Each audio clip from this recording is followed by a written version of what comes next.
Bonjour tout le monde. Allons reparler du pape et de sa bénédiction concernant les homosexuels.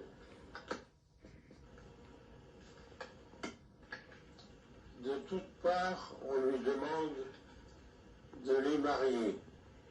Il voudrait bien faire quelque chose pour eux, car il sait qu'ils sont persécutés et dans certains pays menacés de mort, et qu'ils sont probablement pas tellement heureux.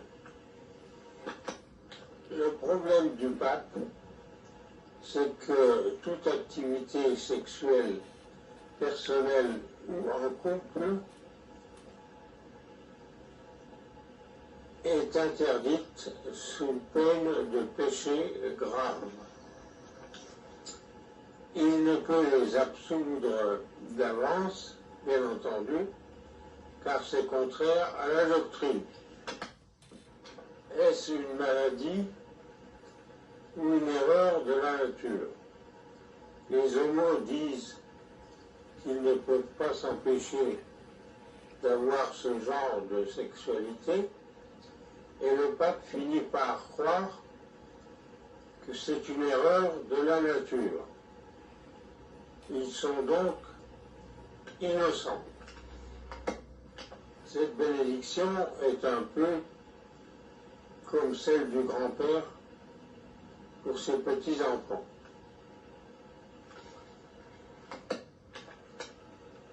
En fait, l'homosexualité n'est ni une maladie, ni quelque chose qu'on ne peut pas éviter.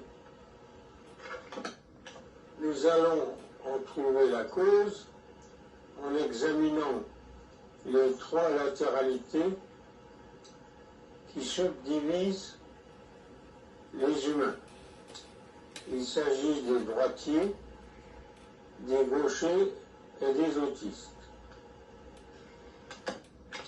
Ils ont tous les trois deux cerveaux, un à droite, un à gauche. Chez les droitiers, la main droite est commandée par le cerveau dominant qui se trouve sous le front gauche.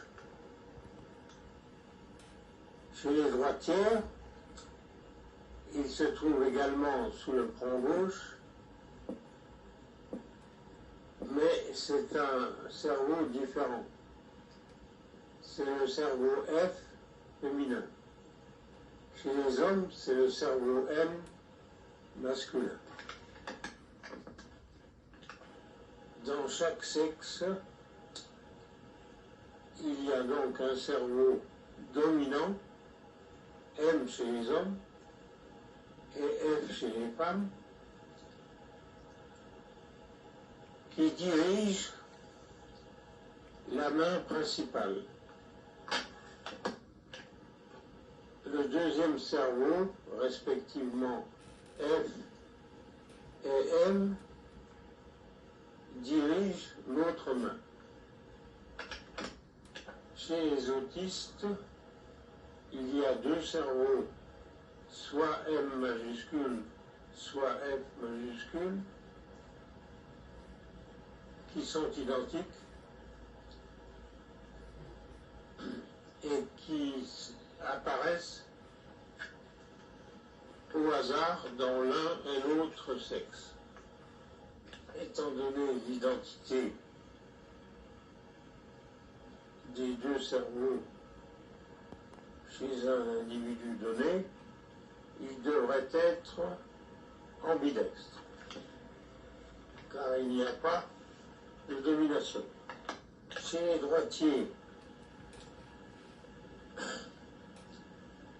le cerveau M commande la main principale. Ils sont donc hétérosexuels, car c'est prévu ainsi par la nature.